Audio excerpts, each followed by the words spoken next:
We also included a call to action, urging viewers to contact their representatives about stronger laws, to report any deepfake content they encountered, to check their own devices for signs of monitoring software. We wanted to educate people, not just shock them. We wanted this video to start a movement, not just create a scandal. Before releasing the video, I decided I wanted Jake to see it first. I wanted to watch his face when he realized what I'd done, wanted him to understand that I'd been 10 steps ahead of him the whole time. That's why I went back to the apartment at 3 in the morning, using my key that he didn't know I'd kept.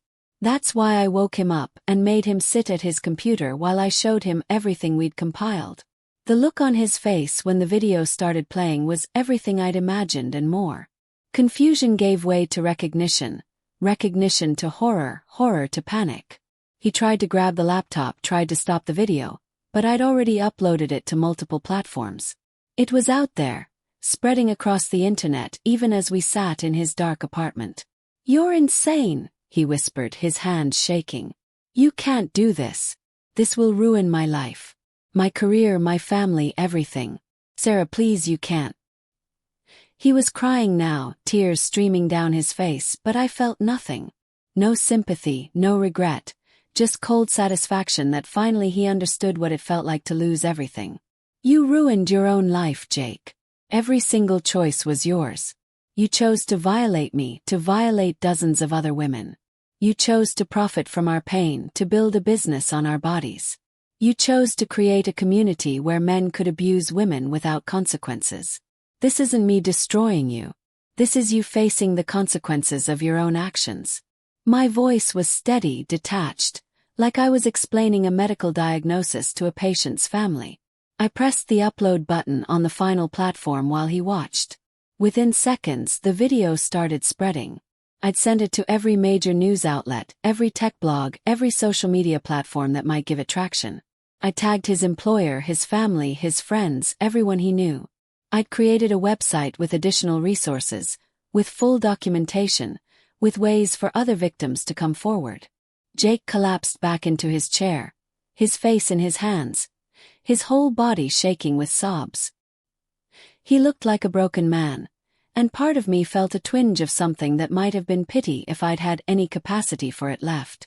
But mostly I just felt tired, empty, like I'd been carrying a massive weight and finally set it down. "Why?" he asked, his voice muffled by his hands. "Why not just go to the police? Why did you have to destroy everything?" He looked up at me, his eyes red and pleading, like he still thought he could convince me to take it back, to undo what I'd done. "Because the police wouldn't have done enough. The laws are weak, the penalties are minimal, and you would have found new ways to keep doing this to other women. This way everyone knows who you are. Everyone knows what you did. Your face is attached to this crime forever. No future employer will hire you without knowing. No future girlfriend will date you without finding out. You branded yourself, Jake. I just made sure everyone could see the brand." I stood up to leave, and he reached for me, tried to grab my arm. I jerked away so violently I stumbled backward. "Don't touch me. Don't ever think about contacting me again. If you do, if you so much as send me an email, I'll add stalking and harassment to the list of things you're being prosecuted for. Do you understand?" He nodded, defeated, and I walked out of that apartment for the last time. The video went viral faster than any of us expected. Within 6 hours, it had 1 million views. By the end of the first day, it was at 10 million. News outlets picked it up, running segments about deepfake technology and the women fighting back against it. Social media exploded with reactions, opinions, think pieces about digital consent and the weaponization of AI against women. Jake's employer fired him before noon on that first day.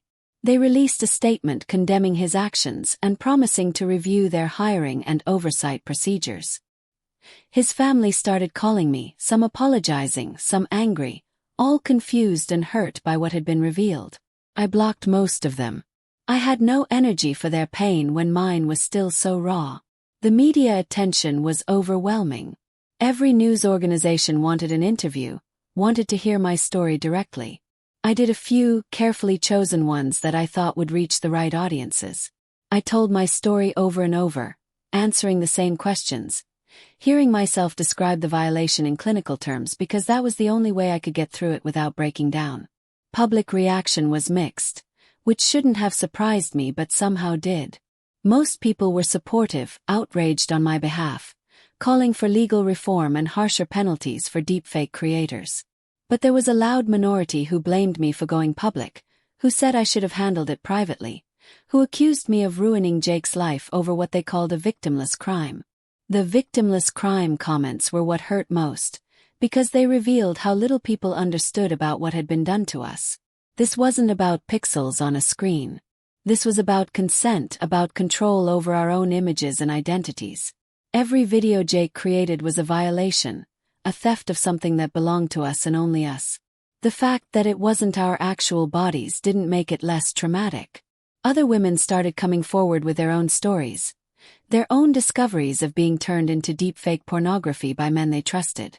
The documentary became a catalyst for a much larger conversation about technology and abuse, about how AI was being weaponized against women in ways the legal system hadn't anticipated. Support groups formed online, resources were created, awareness spread. Law enforcement had to respond to the public pressure.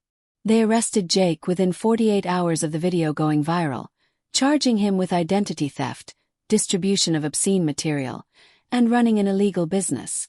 Other members of the basement were investigated in their own jurisdictions, and several faced charges. The Discord server was shut down, and the website where Jake sold content was seized by authorities. Margaret told us it was the fastest response she'd ever seen to a digital crime case, all because we'd bypassed the slow system and gone straight to public outrage. "You forced their hand," she said. "They couldn't ignore this without looking complicit. You created pressure from above instead of waiting for justice from below.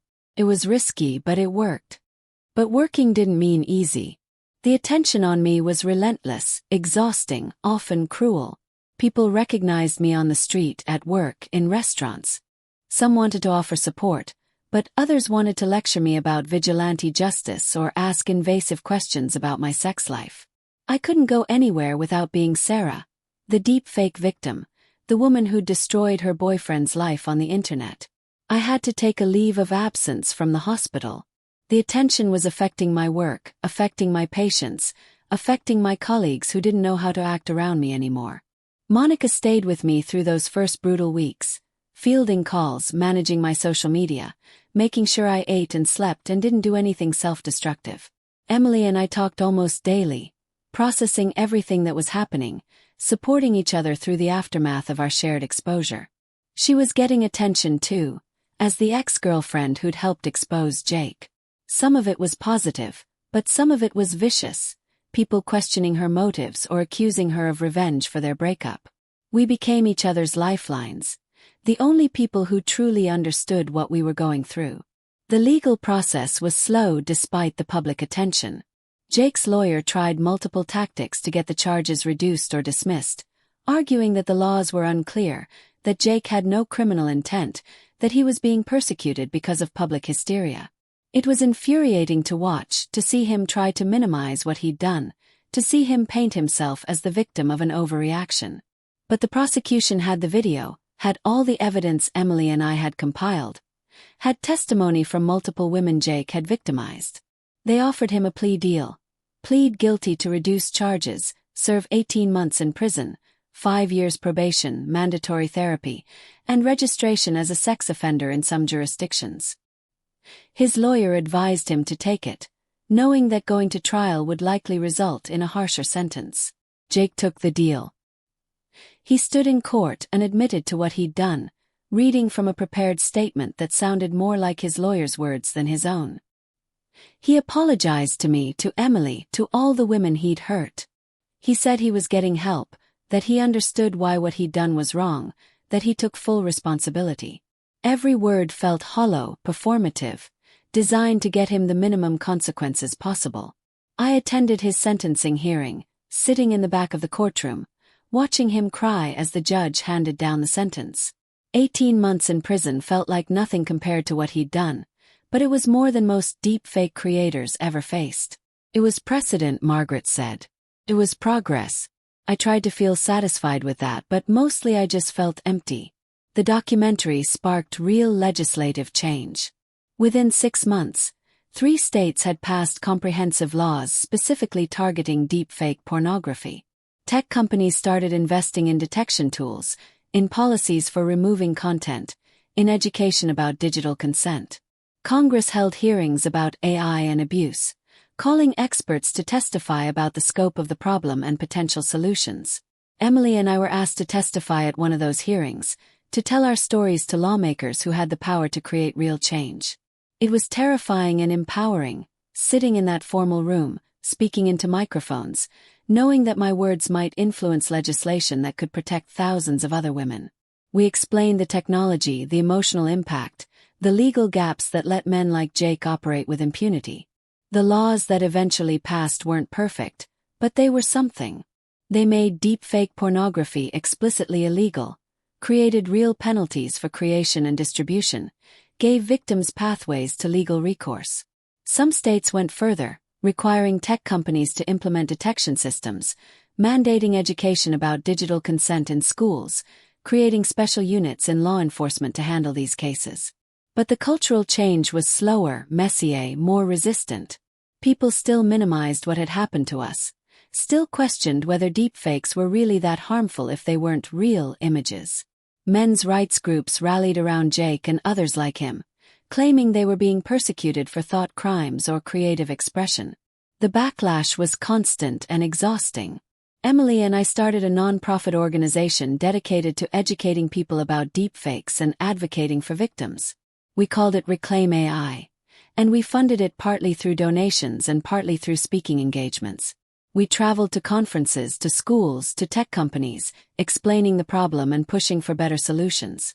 The work was meaningful but grueling, constantly re-traumatizing ourselves by telling our stories over and over. I moved to Boston about 6 months after everything happened. Brooklyn had too many memories, too many reporters who knew where I lived, too many reminders of Jake and what he'd done. Massachusetts General Hospital offered me a position, and I took it gratefully, hoping that distance and a fresh start would help me heal. But healing isn't linear, and trauma doesn't respect geography. I had panic attacks in grocery stores when men looked at me too long. I couldn't let anyone take my photo without spiraling into anxiety. Dating felt impossible because how do you trust someone with your image, your body, your vulnerability after what I'd been through? Every potential relationship felt like a risk I couldn't afford to take. I started therapy twice a week, working with a specialist in technology-facilitated abuse. She helped me understand that what Jake did was sexual violence, that the lack of physical contact didn't make it less traumatic. She helped me process the rage and the grief and the guilt I felt about the choices I'd made, about the public exposure, about whether I'd gone too far. Because that question haunted me constantly. Had I gone too far? Was ruining Jake's life publicly the right response to what he'd done? Should I have found another way, a quieter way, a way that didn't make me into a vengeful ex-girlfriend turned social justice warrior? The answer changed depending on the day, depending on my mood, depending on whether I was reading supportive messages or hateful comments. Monica visited me in Boston regularly, checking on me, making sure I wasn't isolating too much. She brought news from New York, updates on mutual friends, normalcy that I desperately needed. She never said, "I told you so," about going public instead of just involving police, but I sometimes saw concern in her eyes, worry that I'd sacrificed too much of myself in pursuit of justice. Jake got out of prison after serving 14 months of his 18-month sentence, released early for good behavior. Emily tracked his movements, making sure he complied with probation terms, making sure he stayed away from both of us. He'd moved back in with his parents in Pennsylvania, gotten a warehouse job, stayed off social media completely. His probation officer reported that he was compliant, attending therapy, showing signs of genuine remorse.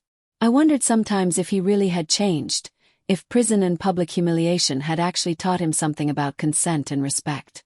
Or if he was just better at hiding now, waiting for the attention to die down before finding new ways to abuse women. I'd probably never know, and that uncertainty was its own form of torture. The documentary continued to spread and evolve. Other women added their stories. Other tech experts contributed analysis. Other advocates shared resources.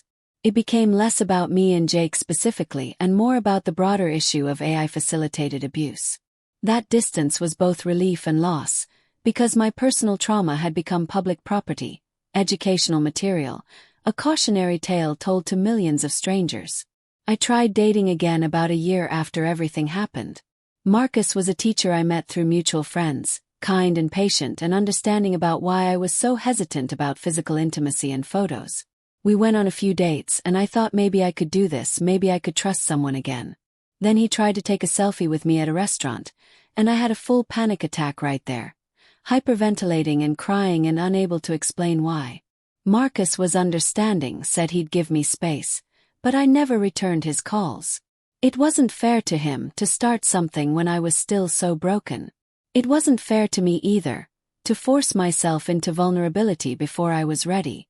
So I stayed alone, focused on work and advocacy and healing, telling myself that someday I'd be whole enough to let someone in again. The second anniversary of the documentary's release passed quietly.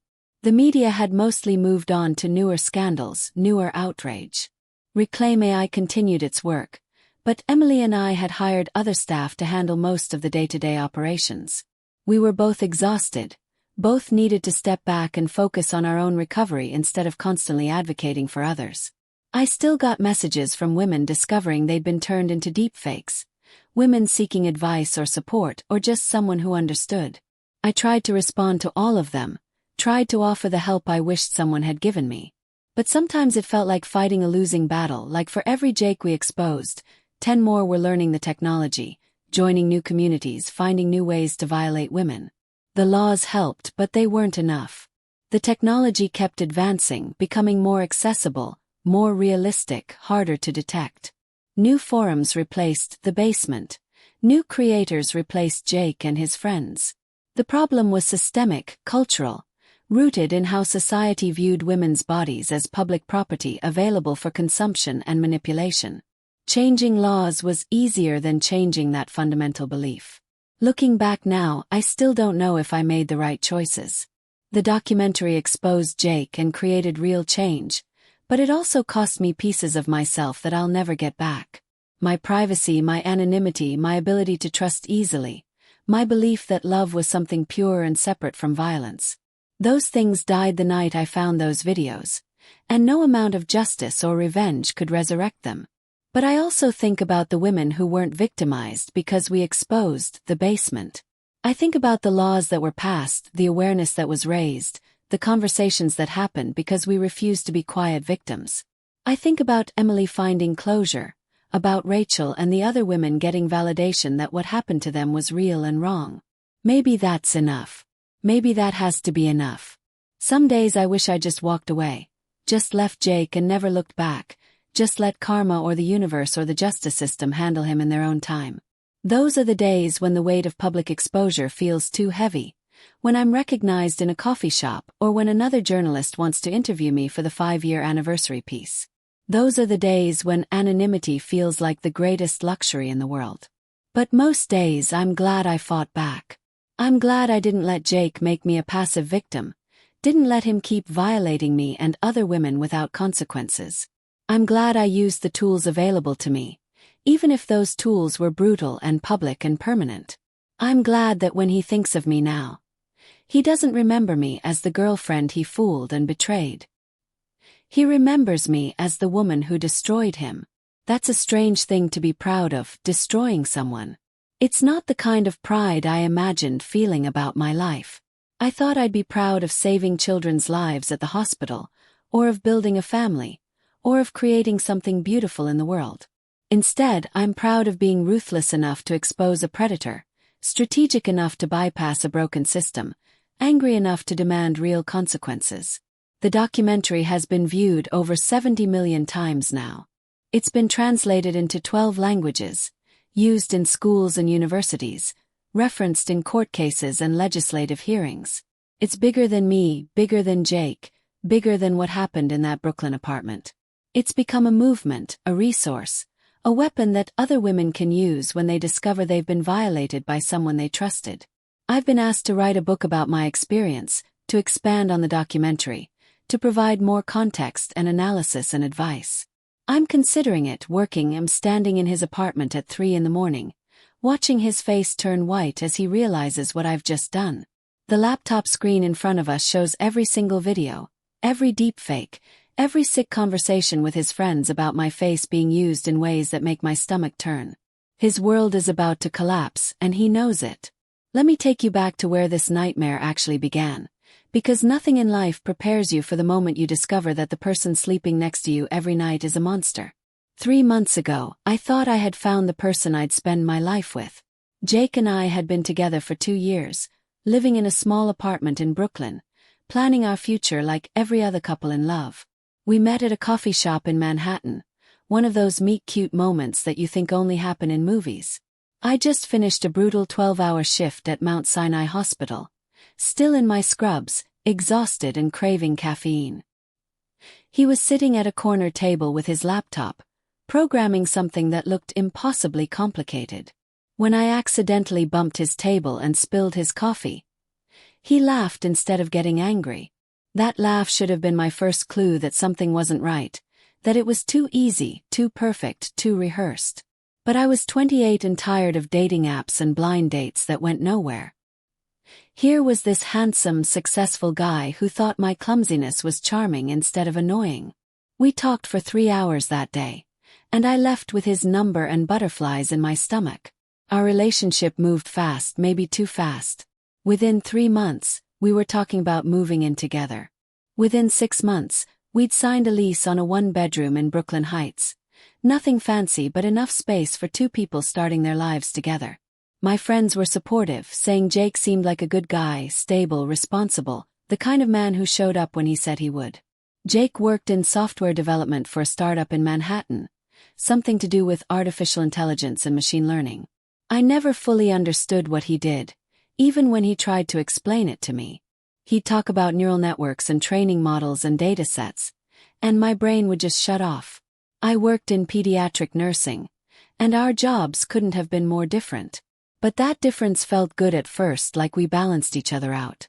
He'd come home talking about algorithms and code, and I'd tell him stories about the kids I'd helped that day. We'd cook dinner together, watch Netflix on the couch, make plans for weekend trips to the Hamptons or upstate.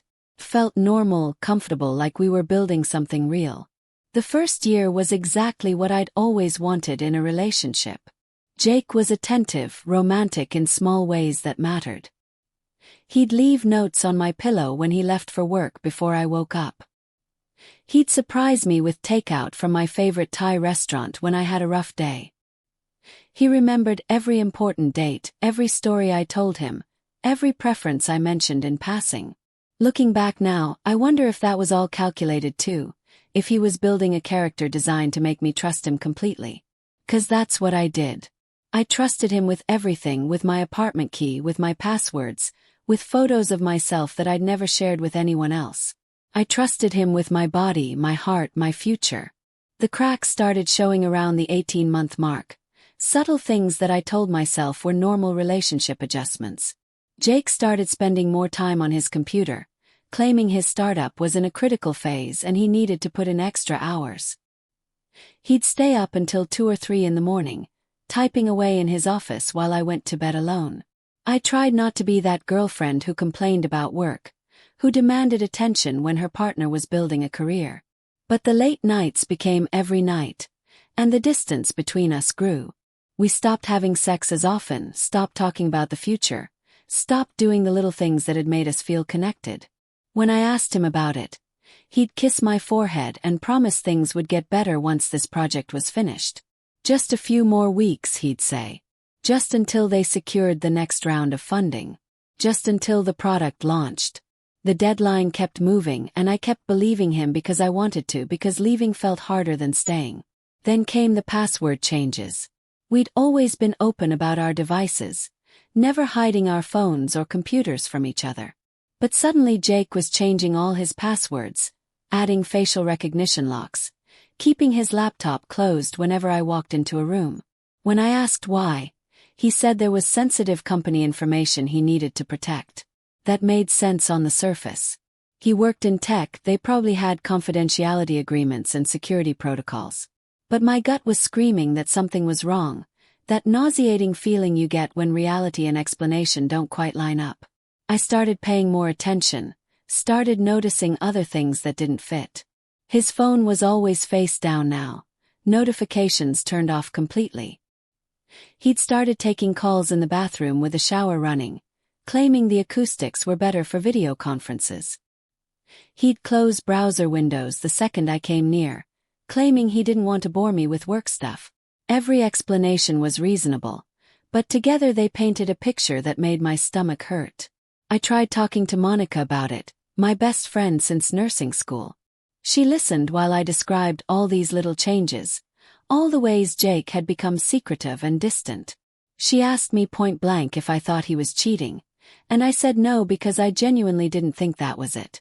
There were no late-night texts, no unexplained absences, no lipstick on his collar or perfume that wasn't mine. Whatever Jake was hiding, it wasn't another woman. That knowledge didn't comfort me the way it should have. Because if it wasn't an affair, what was it? What could be so secret, so consuming, that he'd risk our entire relationship to keep it hidden?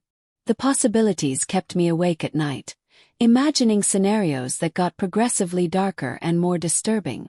I considered just leaving, walking away from a relationship that clearly wasn't working anymore.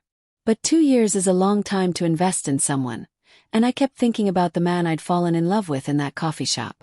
That version of Jake was still in there somewhere, right? I just needed to figure out what was wrong, what was causing this change, and we could fix it together. That optimism, that naive belief that love could solve anything almost destroyed me. Because I wasn't dealing with a relationship problem or a communication issue or stress from work. I was living with a predator who'd been violating me in ways I couldn't even imagine, and I'd been too trusting, too hopeful, too stupid to see it. The night everything changed started like a dozen other nights. Jake said he had to work late, some emergency deployment that required all hands on deck. He'd ordered Chinese food to the office and told me not to wait up. I finished my shift at the hospital around 7, came home to an empty apartment, and tried to enjoy the rare evening to myself. I took a long bath, watched a movie, did some online shopping for scrubs. Around 9 I started feeling restless, that anxious energy you get when something feels off but you can't explain why. I kept checking my phone, expecting Jake to text me an update, but there was nothing. The silence felt heavy, oppressive, wrong. On impulse, I decided to surprise him. I ordered Thai food from his favorite place in Manhattan, the one that made the pad Thai exactly how he liked it with extra peanuts. I'd bring it to his office, we'd eat together. Maybe I'd finally understand what had him so stressed and distant. It felt like the kind of romantic gesture that could bridge the gap that had opened between us. I put on real clothes instead of pajamas, did my hair, even added some makeup. I wanted to feel pretty, wanted to remind him why we'd fallen in love in the first place. The whole subway ride into Manhattan, I was planning what I'd say, how I'd approach the conversation about us needing to reconnect and spend more quality time together. But when I got to his building and checked in with security, they told me Jake had left hours ago. He'd signed out at 5:30, his usual time. My stomach dropped, that sick feeling of confirmation that I'd been right to worry, right to feel like something was wrong. If he wasn't at work, where was he? And why had he lied about it? I took the subway back to Brooklyn in a daze, the Thai food growing cold in its bag. My mind was racing with possibilities, each one worse than the last. Was he actually cheating? Was he at a bar, at a hotel, at someone else's apartment? The not knowing was almost worse than any truth could be, my imagination filling in the blanks with increasingly horrible scenarios. When I got back to our building, I stood outside for 10 minutes, trying to decide what to do. Should I call him? Confront him? Pretend I'd never gone to his office? My hands were shaking as I rode the elevator up to our floor, my heart pounding so hard I thought I might pass out. The apartment was dark when I opened the door, but I could hear sounds coming from Jake's office at the end of the hall. Voices, male voices laughing about something. Relief flooded through me, sweet and overwhelming. He was home, he was just working from here instead of the office. The lie was weird but explainable. Maybe he'd left work early and wanted to focus without office distractions. I walked quietly down the hall, planning to knock and surprise him with the food. But something made me stop, some instinct that screamed danger even though everything seemed normal. Through the crack in the door, I could see the blue glow of his computer screen, could hear his voice mixing with others through his headphones. I pushed the door open slowly, expecting him to turn around and smile, to explain why he'd lied about working late at the office. Instead, I found him hunched over his computer, completely absorbed in whatever was on his screen. He was laughing, typing something. His whole body relaxed in a way I hadn't seen in months. I moved closer, close enough to see his screen over his shoulder. And that's when my entire world exploded into pieces that would never fit back together the same way. On his monitor was a video player, and the video playing was pornographic. But that's not what made me freeze, made my brain short-circuit, made the bag of Thai food slip from my numb fingers and hit the floor. The woman in the video had my face. My exact face, my features, my expressions, but doing things I'd never done, saying things I'd never said. And it wasn't just one video. His entire screen was covered with thumbnails, dozens of them, maybe hundreds, all featuring variations of my face on different bodies in different scenarios. I must have made a sound, some noise of shock or disgust or disbelief, because Jake spun around in his chair so fast he almost fell. His face went through a series of expressions in rapid succession: surprise, confusion, recognition, fear. He lunged for the mouse, frantically clicking to close windows, but his hands were shaking too badly to aim properly. "Sarah, wait, I can explain, this isn't what it looks like." The words tumbled out of his mouth in a rush, desperate and panicked. He was standing now, hands up like I was going to attack him, his eyes wide and terrified. The laptop screen was still visible behind him, still showing my face in contexts that made me want to vomit. "Explain what, Jake?" My voice sounded strange, too calm, like it was coming from somewhere outside my body. I felt disconnected from everything, like I was watching this scene happen to someone else. "Explain why you've been creating fake porn videos of me. Explain why there are hundreds of them on your computer." I moved closer to the laptop, and he tried to block me, but I pushed past him. The browser had dozens of tabs open, each one worse than the last. Folders labeled with my name, with dates, with categories that made my skin crawl. Discord channels where he'd been chatting with other men, sharing these videos, comparing notes on techniques. The comments were what broke me. Strangers discussing my body like I was an object, rating the videos, requesting specific scenarios. And Jake was participating, bragging about having unlimited source material, and the hottest girlfriend who had no idea. He'd turned me into a commodity, a product he could trade and sell and share with anyone who wanted it. "It's not real, Sarah. None of it is real. It's just AI, just algorithms manipulating pixels. I never touched you, never violated you physically." He was still trying to explain, to minimize, to make this somehow acceptable. Like the fact that it wasn't my actual body made the violation less severe, less damaging, less real. I scrolled through his folders, each click revealing new horrors. Videos he'd created dating back to our first month together, using photos from our early dates, from trips we'd taken, from moments I'd thought were private and special. He'd been doing this the entire time. Our whole relationship built on a foundation of abuse I'd never known was happening. "How many people have seen these?" I asked, still in that weird calm voice that didn't sound like me. I was clicking through his chat history, seeing usernames and profile pictures, seeing timestamps showing he'd been sharing these videos almost daily. This wasn't a one-time mistake or a weird experiment. This was systematic, deliberate, habitual. Jake didn't answer at first, just stood there with his mouth opening and closing like a fish. Finally he whispered, "I don't know. Blah. But Sarah, you have to understand, this is completely normal in my community. Everyone does it. It's not a big deal." His community. Everyone does it. Not a big deal. The words echoed in my head, each one another nail in the coffin of what we'd been. He had a community built around violating women, around treating our faces and bodies like raw materials for their entertainment. And he thought that made it acceptable, that widespread abuse was somehow less abusive. I looked at him then, really looked at him, and I didn't recognize the person standing in front of me. This wasn't the man who'd laughed when I spilled his coffee. This wasn't the man who'd left love notes on my pillow.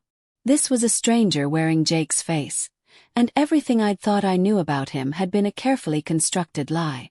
"Get out," I said quietly. My hands were shaking now, the adrenaline finally hitting my system. "Get out of this apartment right now, or I swear I'm calling the police." I didn't know if what he'd done was even illegal, didn't know if the police could help, but I needed him gone before I completely fell apart. Jake started to argue, started to reach for me, and I stepped back so fast I nearly fell. "Don't touch me. Don't ever touch me again. I want you out of this apartment in the next 5 minutes, or I'm calling 911 and telling them you're threatening me." The lie came easily, survival instinct overriding everything else. He must have seen something in my face, some edge of hysteria that convinced him I was serious. He grabbed his phone and wallet, threw some clothes into a backpack, and left without another word. The door slammed behind him, and I stood there in his office, surrounded by evidence of his betrayal, trying to remember how to breathe. I called Monica at 11 at night, barely coherent, sobbing so hard I couldn't form complete sentences.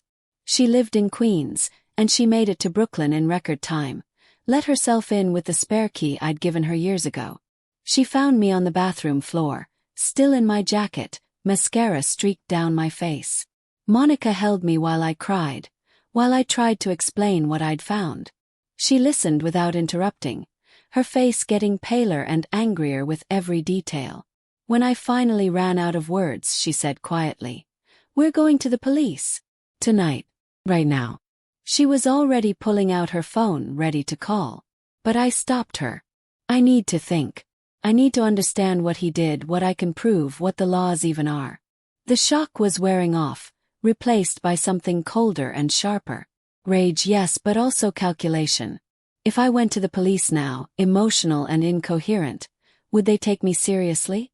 Would they even be able to do anything? Monica argued with me, said that waiting was dangerous, that Jake might delete evidence or create more videos. But I insisted. I needed one night to process, one night to plan. She stayed with me, sleeping on the couch, checking on me every hour like I was a suicide risk. Maybe I was. I honestly don't know what I would have done that night if I'd been alone. The next morning I called in sick to work for the first time in 2 years. Monica made coffee and toast that I couldn't eat, and we started researching. Laws about deepfakes, about digital consent, about what rights I had over my own face. What we found was depressing and infuriating in equal measure. Most states had no specific laws about deepfake pornography. The few that did had recent legislation that was poorly defined and rarely enforced. Even in states with laws, prosecution was difficult.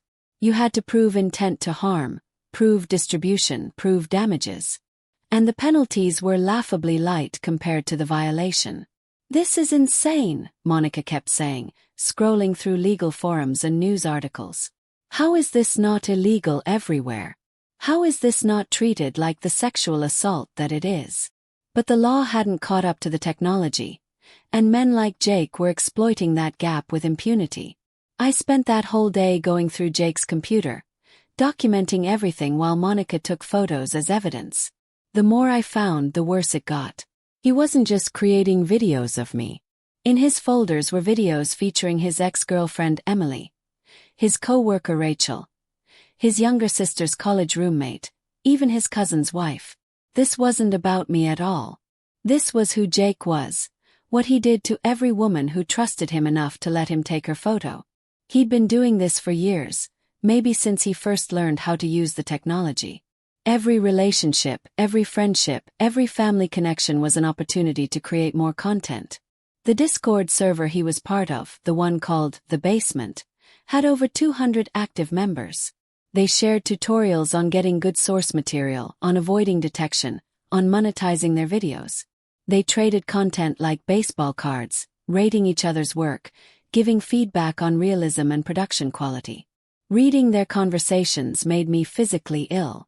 These weren't faceless internet trolls or social outcasts. These were everyday men with normal lives. Teachers, doctors, lawyers, cops, IT professionals. Men with wives and girlfriends and daughters. Men who went to work and smiled at their female colleagues while secretly creating pornographic videos of them. They had a whole economy built around this abuse. Some specialized in creating custom videos for others, charging hundreds of dollars per commission. Others sold subscriptions to folders containing hundreds of videos of different women. There were tutorials on which AI models worked best, which websites wouldn't remove the content, how to launder the money through cryptocurrency. The scope of what we'd uncovered was staggering. This wasn't just Jake being a creep.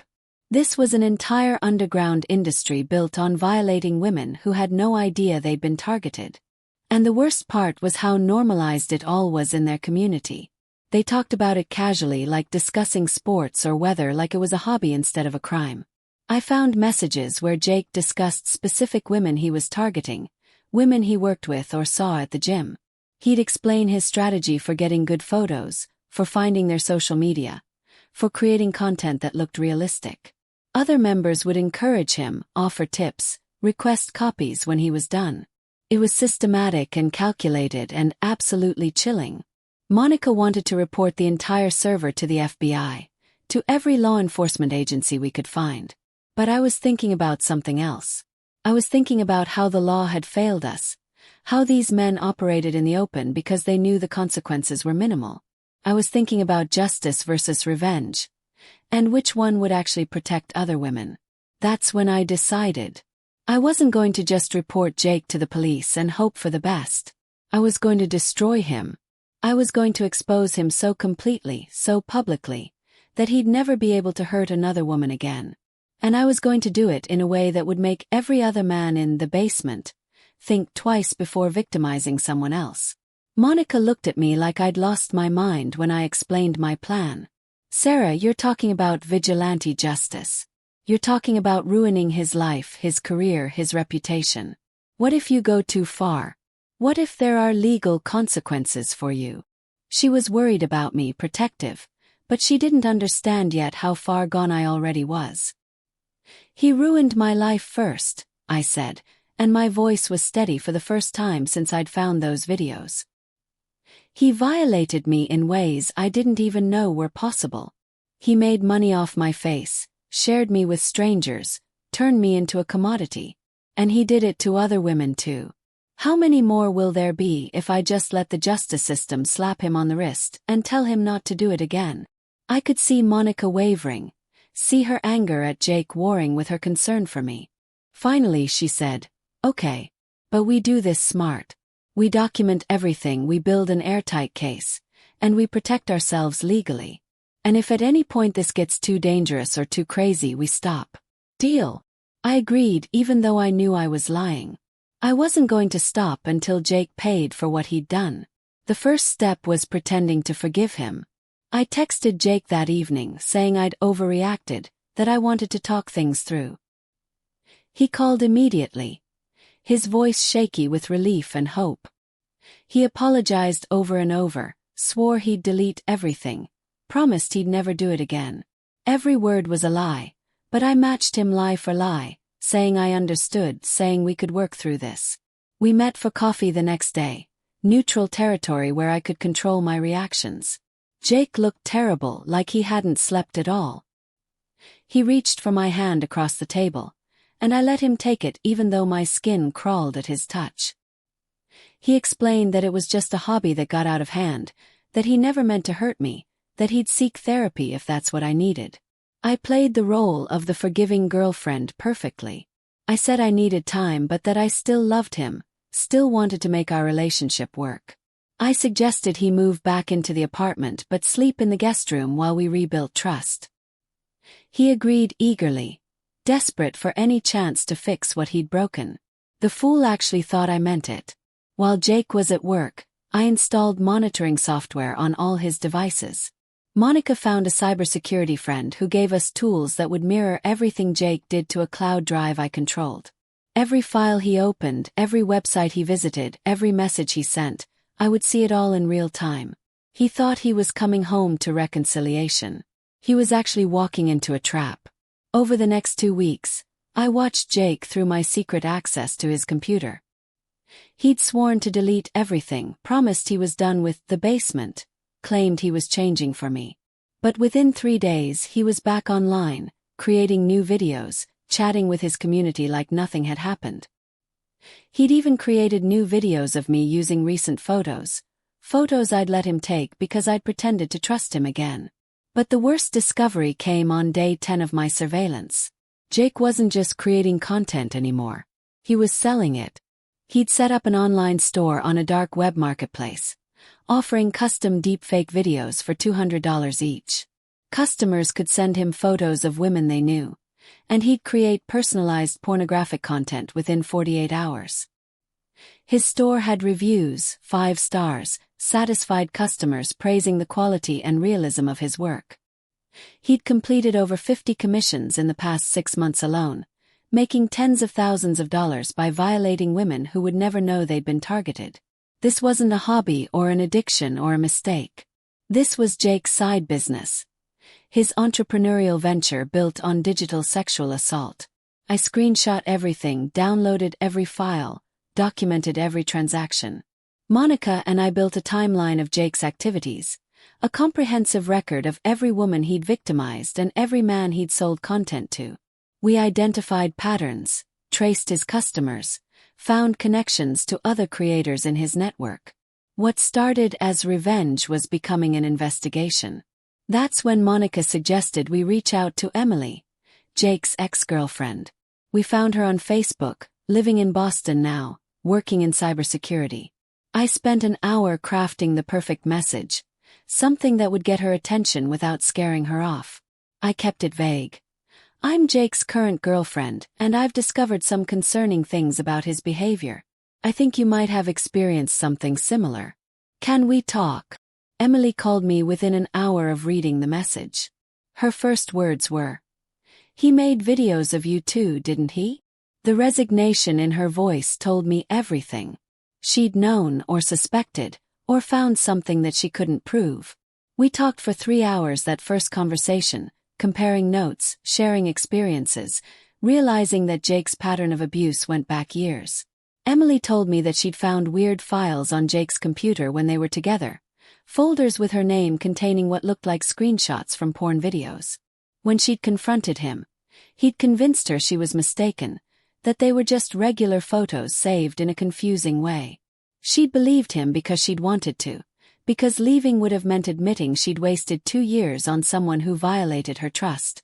But after they broke up, Emily started noticing strange things online. She'd see porn thumbnails and search results that looked eerily like her, videos on sketchy websites that featured women who could have been her twin. She'd always dismissed it as paranoia, as seeing patterns that weren't really there. Now she knew the truth, and she was furious. "I work in cybersecurity," Emily said, her voice tight with controlled rage. "I know how to track digital footprints, how to trace cryptocurrency transactions, how to identify people hiding behind anonymous usernames. If you want to take Jake down, I can help you do it right. I can help you make sure he never does this to anyone else." With Emily on board, our operation expanded. She had tools and knowledge that Monica and I lacked, ways to dig deeper into the basement and its members. Within a week, she'd identified the real names of over 50 members, cross-referencing their Discord usernames with other social media, with email addresses, with payment information from their content sales. We built dossiers on each of them. Mark, a high school teacher in Ohio who was creating videos of his students using yearbook photos. David, a doctor in California who was using patient photos from medical records. Christopher, a police officer in Texas who was using driver's license photos from traffic stops. The list went on, each name more disturbing than the last. Emily also discovered that Jake was more than just a member of the basement. He was one of its administrators, one of the people who set the rules and approved new members. He'd helped build this community, had shaped its culture and norms. He wasn't just participating in the abuse. He was facilitating it, enabling it, profiting from it. We contacted a lawyer who specialized in digital privacy and sexual assault cases. Her name was Margaret Chen, and she'd been advocating for stronger deepfake laws for years. When we showed her what we'd found, her expression went from professional interest to horrified rage. "This is the most extensive case of organized deepfake abuse I've ever seen," she said. "And I've seen a lot." Margaret explained our legal options, which were depressingly limited. We could report individual members to local police, but prosecution would be difficult and inconsistent. We could sue Jake and others for various civil charges, but that would take years and might not result in meaningful consequences. Or we could do what she called strategic public exposure, making the case so visible that law enforcement had to act. "The justice system moves slowly," Margaret said, "but public outrage moves fast. If you can make this story go viral, if you can force media attention and public pressure, you'll see action in weeks instead of years. But you need to be prepared for the backlash, for the attention, for the fact that your face and name will be permanently attached to this case." I didn't care about the attention or the backlash. I cared about making sure Jake and his community faced real consequences. So we started planning our exposure campaign, deciding how to release the information for maximum impact. It needed to be comprehensive but accessible, detailed but not overwhelming, shocking but not sensationalized. We needed people to be outraged enough to demand change. Emily suggested making a documentary-style video, something that explained the technology, showed the evidence, and told the stories of multiple victims. We reached out to other women we'd identified in Jake's videos, women who'd been violated without their knowledge. Most of them wanted to help, wanted to be part of taking down these men. A few were too traumatized, too scared, too worried about the public exposure, and we respected their choice to stay anonymous. We spent 3 weeks producing the video. Emily handled the technical side, ensuring we presented the evidence clearly without revealing anything that could compromise ongoing investigations or put victims at further risk. Monica helped coordinate interviews with the women who were willing to speak on camera. Margaret reviewed everything for legal issues, making sure we could defend ourselves against defamation or privacy lawsuits. I was the narrator, the main voice telling the story of how I discovered Jake's betrayal and uncovered this entire network of abuse. We included my face, my real name, my full story. It felt terrifying and liberating at the same time, taking control of my narrative instead of being a passive victim. This was my revenge, my justice, my way of fighting back. The video ran 43 minutes and covered everything. The technology behind deepfakes and how accessible it had become. The scope of the basement, and how many women had been victimized. Jake's role as an administrator and his commercial operation selling custom content. The legal gaps that allowed this abuse to continue unchecked. And most importantly, the faces and names of the men we'd identified, their real identities exposed alongside their online personas. We also included a call to action, urging viewers to contact their representatives about stronger laws, to report any deepfake content they encountered, to check their own devices for signs of